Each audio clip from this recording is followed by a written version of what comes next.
La prensa titula el día de hoy: China impone barreras para el ingreso del camarón ecuatoriano. Las dos principales empresas exportadoras del Ecuador han sido sancionadas. China compró en 7 meses el 48% de la oferta nacional de camarón. Economista Calderón, gracias por acompañarnos, buenos días y bienvenido. La pregunta con la que quiero arrancar esta entrevista es preguntarle, ¿cuál cree usted que será el impacto en nuestra economía y en el sector exportador camaronero de esta decisión de China al declarar una barrera por la amenaza de la presencia de la mancha blanca en el crustáceo ecuatoriano?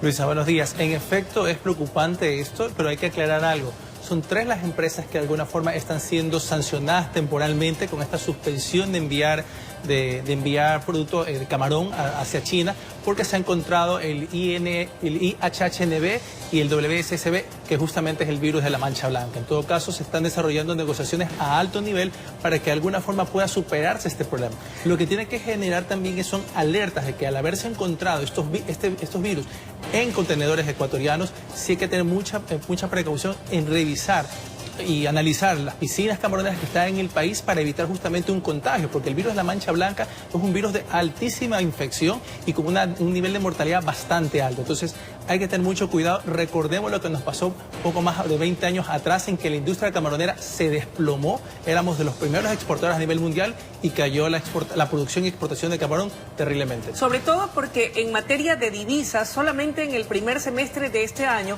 este rubro exportable generó más de 900 millones de dólares. Estamos hablando de una cifra importante. Por supuesto, tanto en unidades monetarias, en dólares que se exporta, como en las plazas de trabajo, tanto directas e indirectas que se crean alrededor de la industria camaronera, cartonera, etcétera, que están inmersas dentro de este proceso. En todo caso, es importante que se desarrollen los controles, es importante la participación del Estado en este sentido para que pueda apoyar a la industria camaronera y evitar que un sector tan importante, de los 5 más importantes que tiene el país, pueda desplomarse debido a la incertidumbre que se genera por la infección de la mancha blanca. Economista Calderón, pasemos a otros temas no menos importantes.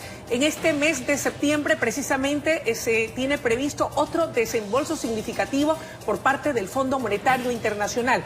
¿De cuánto estamos hablando y hasta dónde Ecuador ha cumplido bien la tarea para poder acceder a esos recursos frescos? Recordemos justamente, como se sabe, en marzo nosotros firmamos un acuerdo con el Fondo Monetario que nos dio paso a obtener financiamiento no solo de este organismo multilateral, sino también de otros organismos multilaterales de crédito. En agosto hubo una misión del Fondo Monetario Internacional encabezada por la señora Ivanova para poder analizar las cifras a corte de julio de lo que iba avanzando la economía ecuatoriana y los ajustes que nosotros como país nos comprometimos en este sentido. ¿Hemos cumplido, economista? Hemos cumplido, a pesar de que ha habido un relajamiento de las condiciones. ¿En qué me refiero con esto? De que algunas metas era probable que no se cumplan por la exigencia que se estaba autoimponiendo el gobierno, y de alguna forma se está difiriendo. El ajuste principal se está difiriendo para el 2020. Y cuando hablamos de ajuste principal, ¿a qué tipo de medidas nos referimos? Especialmente a una reducción mayor del gasto público, especialmente enfocada a gasto corriente, disminución de la masa salarial en el sector estatal, a mayor reducción de los subsidios que se han venido dando, y en este sentido cumplir con las metas. Tenemos un desembolso en este mes, como bien lo mencionaba, de aproximadamente 250 millones de dólares. Tendremos en el siguiente mes de octubre una nueva revisión, con lo cual podrá darse los siguientes desembolsos que están previstos hasta diciembre de este año.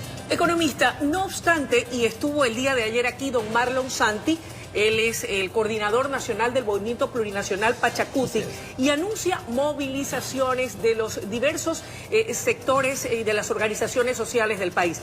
Ellos señalan que este acuerdo con el Fondo Monetario Internacional y sus condicionamientos, que esta tarea extractivista de los recursos mineros y la concesión o privatización o venta de los sectores estratégicos del país no son sino un entreguismo y que el gobierno debe rectificar.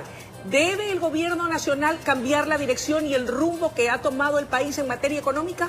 Hay que tener claro muchas cosas en este sentido. Los ajustes o la política económica que trata de implementar el gobierno se debe a una herencia que se recibió. Un modelo económico en el cual el gasto público era el principal eje rotor de la economía ecuatoriana no puede darse más. ¿Por qué razón? Porque simplemente estaba atado ese gasto a un flujo de ingresos que no eran permanentes, especialmente el aumento del precio del petróleo. Ahora bien, el gobierno actual, ¿qué está haciendo? tratando de corregir la economía, el gobierno sabe que no va a poder hacerlo durante estos 4 años, ni más aún en los 2 que le falta, pero por lo menos está dejando la hoja de ruta. Y en este sentido, las negociaciones que se llevan a cabo con el Fondo Monetario es parte justamente de poder ajustar las cuentas fiscales del país. El hecho de apuntar también a una economía extractivista hay que hacerlo de forma responsable. Hay muchas empresas que están interesadas en participar. Yo considero, y no comparto la opinión del señor Santi, que se trata de un entreguismo. Hay que buscar alternativas para generar nuevos recursos, siempre y cuando vayan acorde a un reducido impacto ambiental especialmente. Economista, él también estaba cuestionando el tema de la concesión, venta o privatización de los sectores estratégicos como el de las hidroeléctricas o como el de las telecomunicaciones. ¿Eso es favorable? ¿Conviene al país? Justamente en ese punto es importante ir saneando todo lo relacionado a las empresas públicas. No podemos tener un Estado que sea también un Estado empresario, que sea juez, jurado, parte, etcétera, que esté en todas las actividades empresariales. ¿Por qué? ¿Por qué? Porque simplemente tiene que dedicarse a las funciones principales, que es velar porque exista educación, salud, se cumplan las necesidades básicas, que genere un entorno para la inversión. Esas son las funciones del Estado, no participar o ser empresario. Y en el caso puntual de las empresas públicas, ¿qué es lo que está sucediendo? Ahí se muestran muchas ineficiencias. Solo para tomar el caso de las telefónicas, ¿qué ocurre? CNT tiene aproximadamente unos 8.000 trabajadores y genera menos utilidad que lo que genera Claro y Movistar juntas. Claro y Movistar tienen el 85% del mercado ecuatoriano de telefonía versus el 15% que tiene CNT.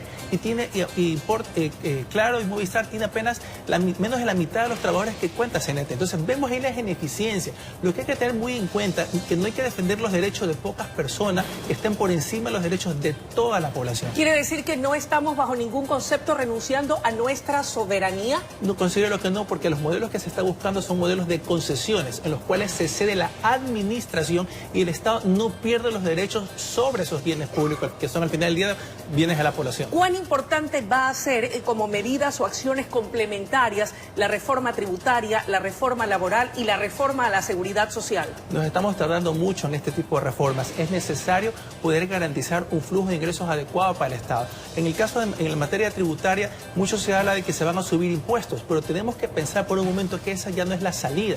Para muestra un botón lo que pasó en el 2016, cuando por el tema del terremoto se subió el IVA del 12 al 14%. ¿Qué se generó? Un desestímulo hacia el consumo. Hubieron casi más de 12 meses que hubo una reducción en la recaudación del IVA. Las personas iban a la frontera, Colombia, peruana, a comprar productos porque aquí ya no era posible hacerlo. Economista, ¿quiere decir que a mayores impuestos se reduce la competitividad? Por supuesto que sí. Menos empresas, tanto nacionales como extranjeras, estarán dispuestas a invertir por los altos costos que se genera. Va a disminuir el consumo. Yo creo que es hora de apuntar a un modelo en que se busque la reducción de impuestos. Entiendo que hay un tamaño del Estado ajustado o una relación de ingresos tributarios que necesita percibir, pero es importante que esta crisis que actualmente se está viviendo sea una oportunidad para ver un cambio en el modelo, sin dejar de lado reformas importantes como las que mencionabas, la pensional, entre ellas, que también es importante porque se está hablando del futuro de las personas que están ahorita aportando a la seguridad social. Cuando hablamos de reducir el gasto público, ¿equivale a esto a tener que despedir empleados del sector público? ¿Qué va a pasar? Porque son gente que pasa al desempleo. Por supuesto, y ahí es importante que exista una potenciación de las alianzas público-privadas en las cuales, a través de proyectos importantes en los cuales la empresa privada arriesgue e invierta, se puedan incorporar a todas estas personas que van a salir del sector público. Pero ¿cómo se les hace atractivo para que las empresas privadas quieran precisamente invertir y ser parte de estas alianzas? Ahí justamente van todo un cuerpo legal que estamos realmente retrasados en aprobar. Ya tuvimos la Ley de Fomento Productivo 1 en el mes de octubre, la Ley de Fomento o el paquete de reformas consideradas Fomento Productivo 2 está algo atrasada en la aprobación, pero es importante que exista la normativa jurídica para que las empresas privadas, tanto nacionales como extranjeras, sientan la tranquilidad para invertir, para apostarle al país y en este sentido arriesgar sus recursos. Gracias por su presencia esta mañana, economista. Amables televidentes, ha sido la intervención del economista Jorge Calderón en el análisis de los temas coyunturales económicos. Momento de ir a una breve pausa y enseguida regresamos con mucho más desde la noticia Primera Emisión.